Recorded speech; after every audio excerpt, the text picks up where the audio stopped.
Hey, what's up, everybody? It's Mr. Sanders Twin, and we are back for another read aloud. So, got my Diet Coke. Santa Claus is still on here, and it's January 2nd. Happy New Year, by the way. But I'm cool with Santa. It's actually kind of nice to have Christmas last a little bit longer. Anyway, let's go ahead and get started with chapter 2 of Just Mercy. Chapter 2 Stand. My $14,000 annual salary didn't leave me with much money for rent in Atlanta, so Steve Bright kindly took me in. Each day we dissected big and small issues from morning until midnight. I loved learning from him. After spending the first year and a half of my legal career sleeping on his living room couch, though, it was time to find an apartment of my own. When a law school classmate, Charles Bliss, moved to Atlanta, we realized we could pool our tiny salaries and afford a low rent apartment. He was a white kid from North Carolina whom I'd grown close to in school. When work and lessons got overwhelming, we'd frequently retreat to the school gym to play basketball and to try to make sense of it all. Eventually, Charlie and I shared a two-bedroom apartment in Midtown Atlanta. Because of my growing caseload in Alabama, I didn't get to spend much time there. My plan for a new law project to represent people on death row in Alabama was starting to take shape. My hope was to get the project off the ground in Alabama and eventually return to Atlanta to live. My docket of new death penalty cases in Alabama meant I was working insane hours driving back and forth and simultaneously trying to resolve several prison condition cases. Conditions of confinement for prisoners were getting worse everywhere. In the 1970s, the Attica prison riots drew national attention to horrible prison abuses. Inmates took over the Attica correctional facility, and news coverage of the revolt exposed Americans to the cruel practices within prisons. In solitary confinement, for example, inmates would be isolated in a small confined space for weeks or months at a time. Prisoners in some facilities would be placed in a sweat box, a casket-sized hole, or a box situated where the inmate would be forced to endure extreme heat for days or weeks. Some prisoners were tortured with electric cattle prods as punishment for violations of the prison's rule. Inmates at some facilities would be chained to hitching posts, their arms fastened above their heads in a painful position in which they'd be forced to stand for hours. A practice, which wasn't declared unconstitutional until 2002, was one of many degrading and dangerous punishments imposed on incarcerated people. Terrible food and living conditions were widespread.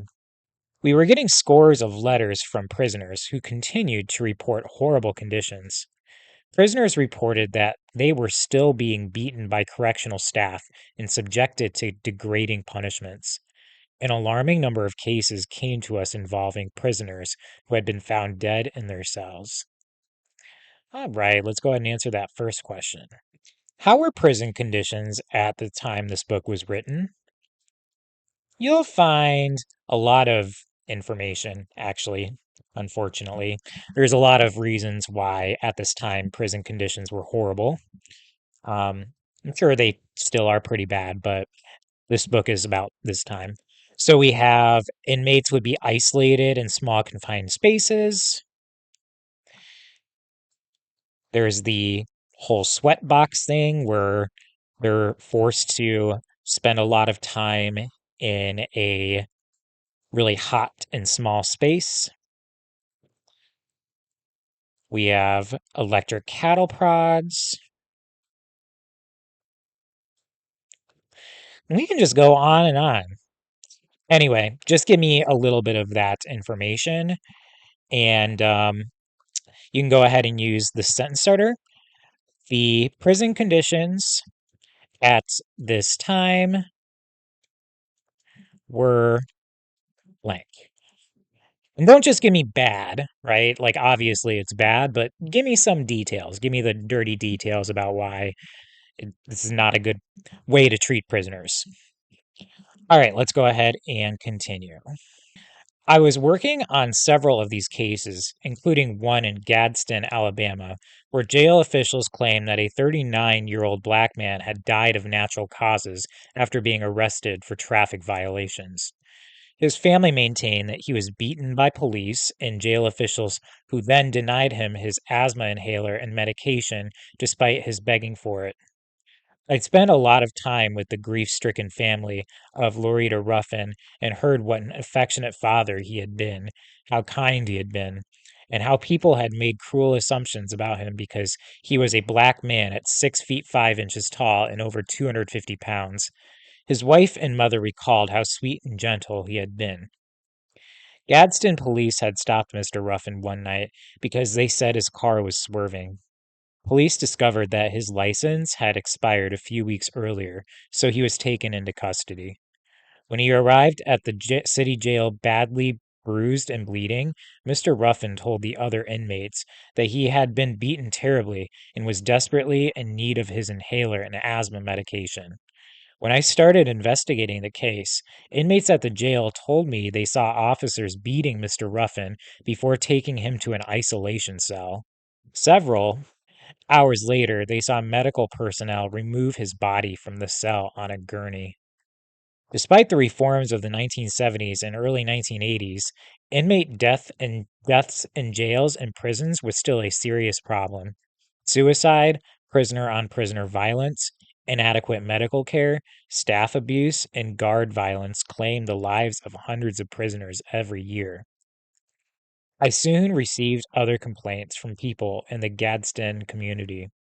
The parents of a black teenager who had been shot and killed by police told me that their son had been stopped for a minor traffic violation after running a red light.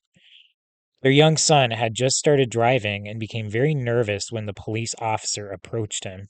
His family maintained that he reached down to the floor where he kept his gym bag to retrieve his newly issued driver's license.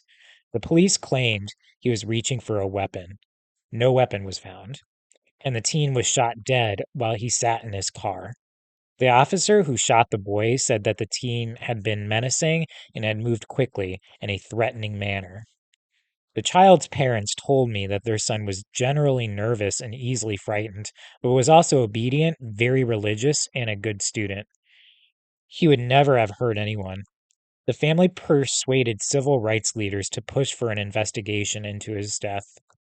Their pleas reached our office, and I was looking into the case along with the jail and prison cases.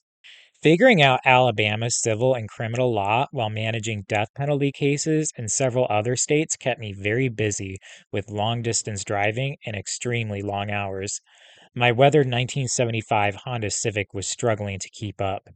The radio had stopped working consistently a year earlier.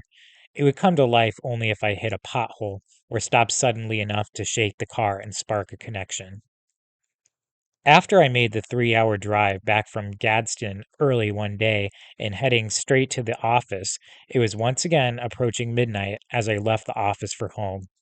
I got in my car, and to my delight, the radio came on as soon as I turned the ignition. It was a small thing, but it made my day. Better yet, the station was playing a retrospective on the music of Sly and the Family Stone. I'd grown up listening to Sly and found myself rolling joyfully through the streets of Atlanta to tunes like Dance to the Music and Family Affair. Our Midtown Atlanta apartment was on a dense residential street.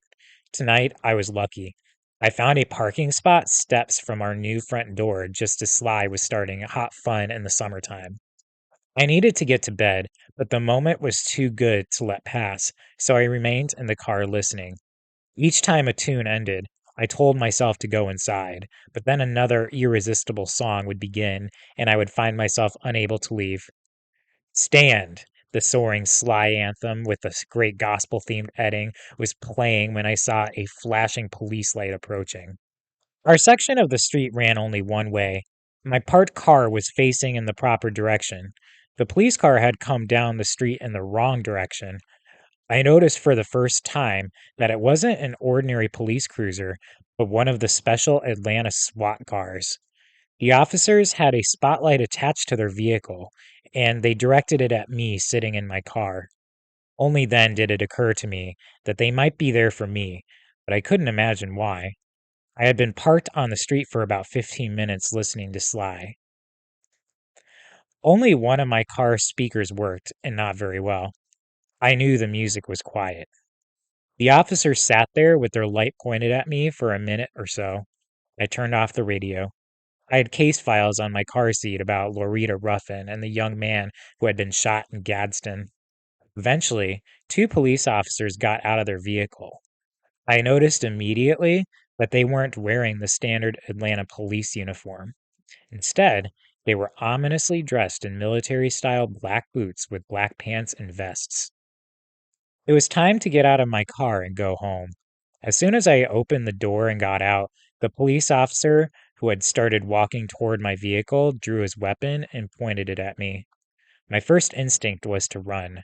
I quickly decided that wouldn't be smart. I must have looked completely bewildered. Move, and I'll blow your head off.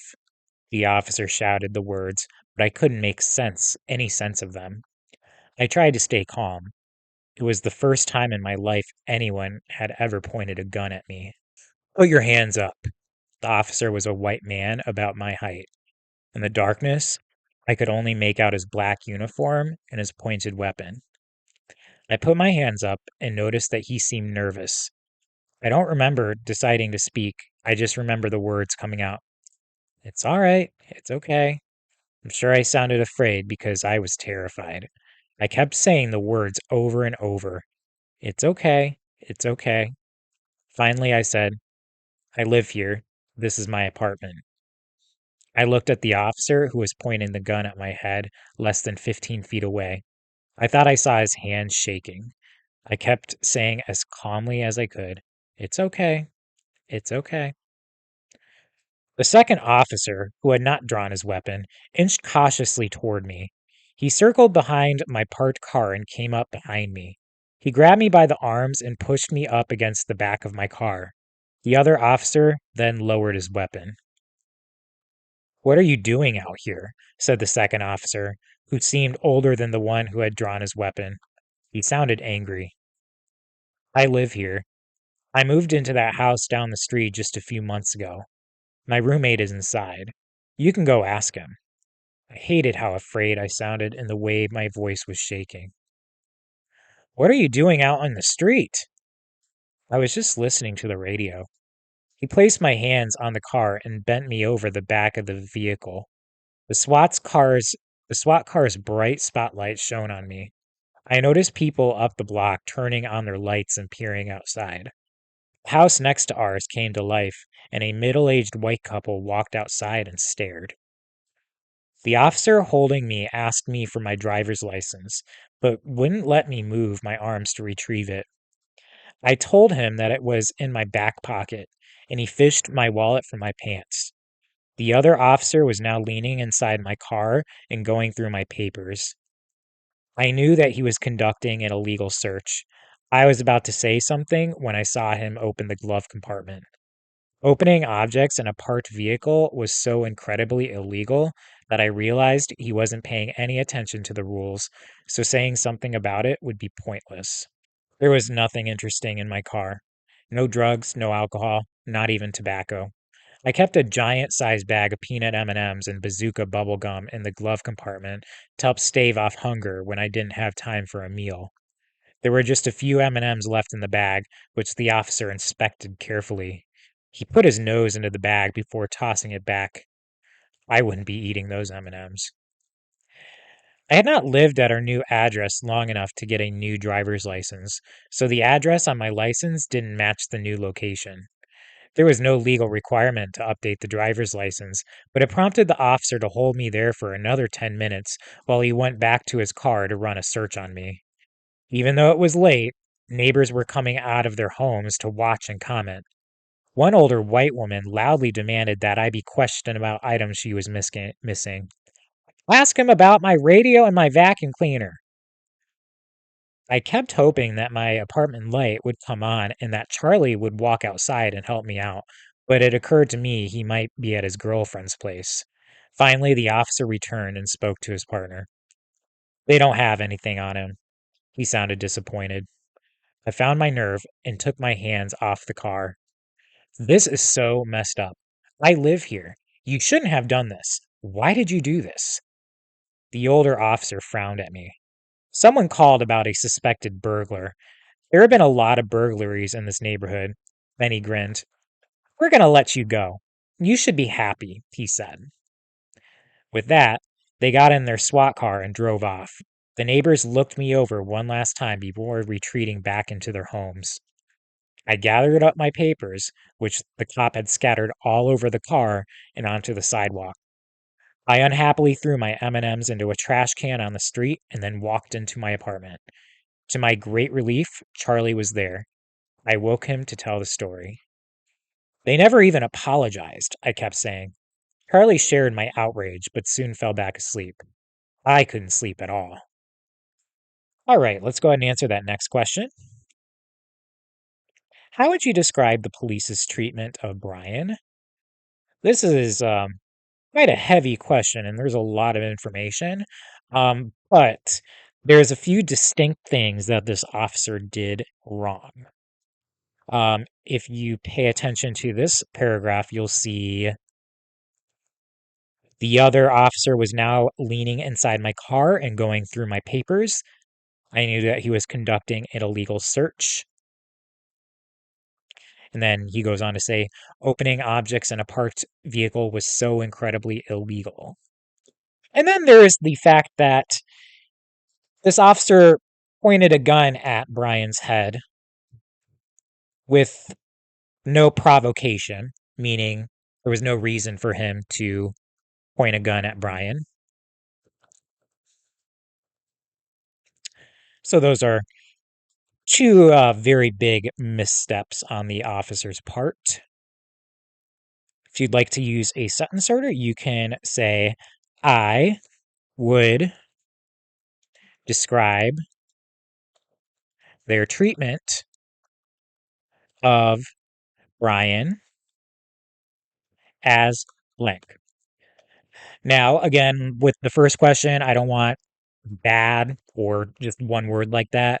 I need you to explain in detail what was unjust or unfair about their treatment of Brian. All right, let's go ahead and continue. When I told Steve about the incident, he was furious and urged me to file a complaint with the Atlanta Police Department. Some folks said I should explain that I was a civil rights attorney working on police misconduct cases. But why, I wondered, should someone have to explain their professional credentials in order to be taken seriously about police misconduct? I started writing my complaint to the Atlanta Police Department, determined not to reveal that I was an attorney. I detailed all of my concerns. I found Bureau of Justice statistics reports that black men were 8 times more likely to be killed by the police than whites. The problem would get worse as some states passed stand your ground laws empowering armed citizens who weren't even trained to use lethal force as well. Before I knew it, I had typed close to 9 pages outlining all the things I thought had gone wrong. For 2 pages, I detailed the completely illegal search of the vehicle and the absence of probable cause. I even cited about half dozen cases.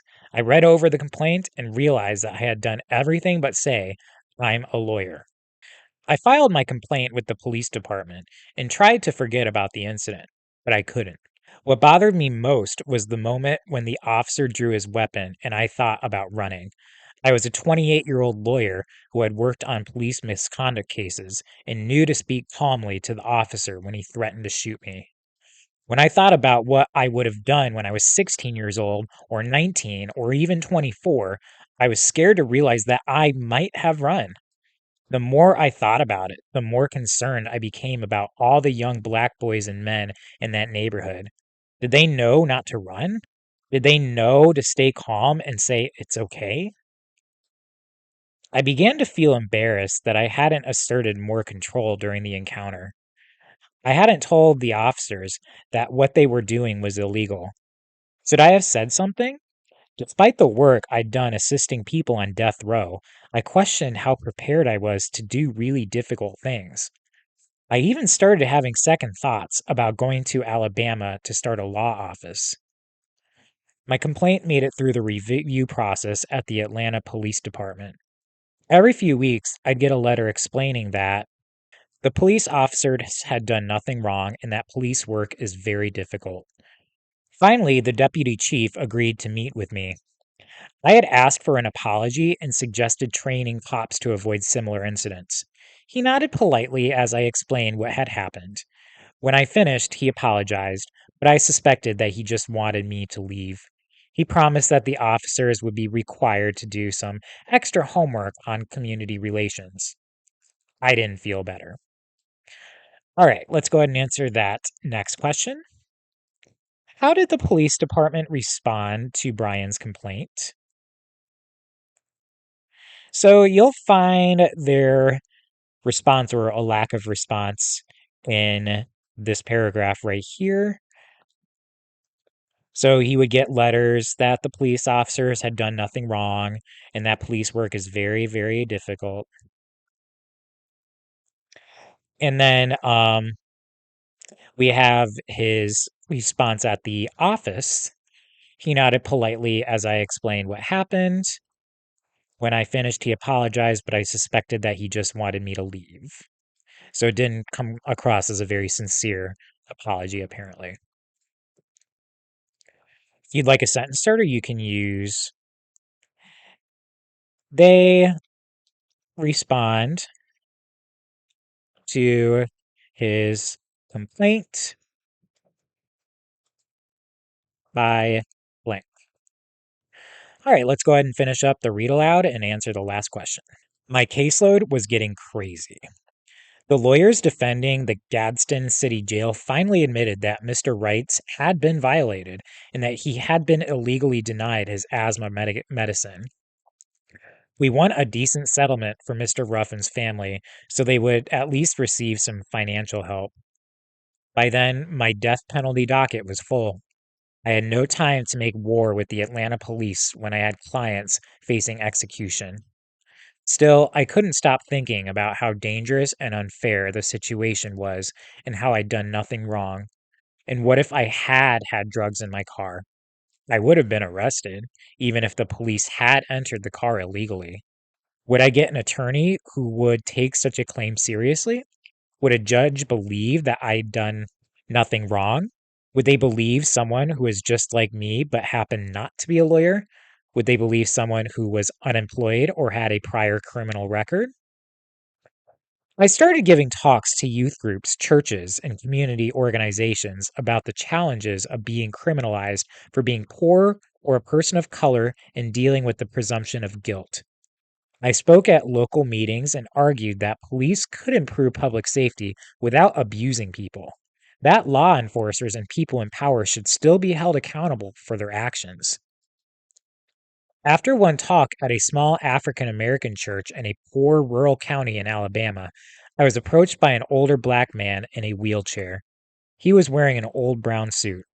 I had noticed him looking at me intensely throughout my presentation.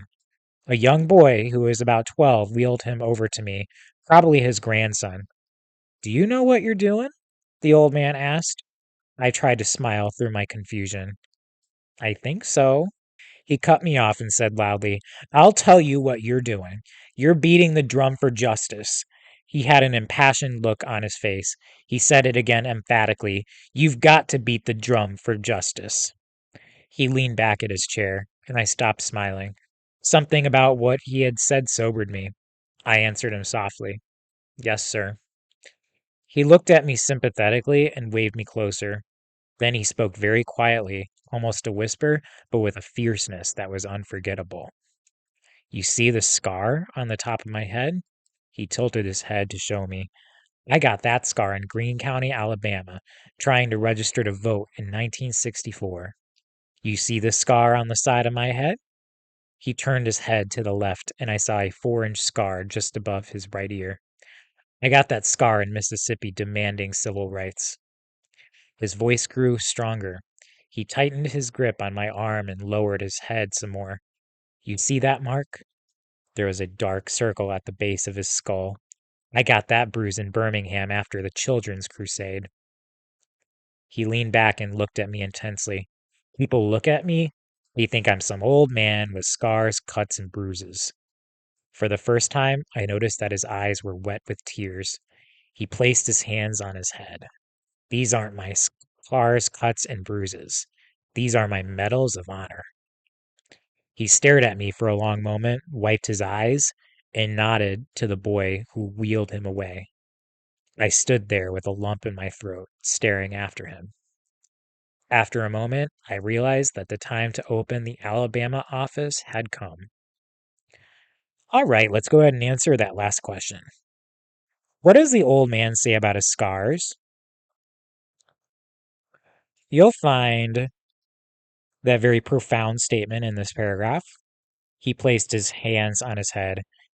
These aren't my scars, cuts, and bruises. These are my medals of honor.